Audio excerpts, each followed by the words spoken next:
അതായത് മൊത്തം നമ്മൾ 200-ലധികം പടങ്ങൾ ചെയ്തിട്ടുണ്ട്. അതിലിപ്പോ ഇൻസ്പയർ 3-ല് ഞാൻ 40 സിനിമ ചെയ്തു. ആ 40 സിനിമയിലെ ഫസ്റ്റ് സിനിമ ജോജി ചേട്ടന്റെ പണി എന്നുള്ള പടമായിരുന്നു. അപ്പൊ ജോജി ചേട്ടനും അതിലെ ക്രിയേറ്റീവ് ഡയറക്ടർ ആയിരുന്ന ജയൻ നമ്പ്യാരും അവര് ഏകദേശം ഒരു സീൻ പറഞ്ഞ് നമ്മളെ തരും. ഇതാണ് നമുക്ക് വേണ്ടത്. ഫൈനൽ ആയിട്ടുള്ളത് നമ്മൾ എടുത്തുകൊണ്ട് കാണിച്ചു കഴിയുമ്പോൾ ജോജി ചേട്ടൻ അല്ലെങ്കിൽ ജയൻ നമ്പ്യാര് സാറ് അദ്ദേഹം അത് അപ്രൂവ് ചെയ്യും. ജയൻ നമ്പ്യാർ സാറല്ലായിരുന്നു നമ്മുടെ ഇപ്പൊ ഈ വിലായത്ത് ബുദ്ധയുടെ ഡയറക്ടർ? അതെ. അപ്പൊ ജയൻ നമ്പ്യാർ സാറിന്റെ കൂടെ പണിക്ക് മുമ്പ് വിലായത്ത് ബുദ്ധയിൽ ഞാൻ വർക്ക് ചെയ്തിട്ടുണ്ട്.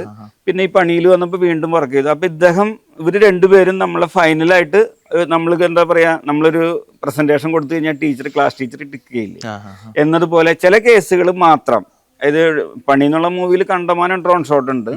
അതിൽ ചില ഷോട്ടുകൾക്ക് മാത്രം ഇവര് കൂടെ വന്നിട്ടുണ്ട്. ബാക്കിയുള്ളതൊക്കെ എന്നെ കൊണ്ട് പോയി ഇടിപ്പിച്ചിട്ട് അവർ നോക്കിയിട്ട് ഇത് നമുക്കിടാം അങ്ങനെ റെഫർ ചെയ്യാണ് ചെയ്തത്.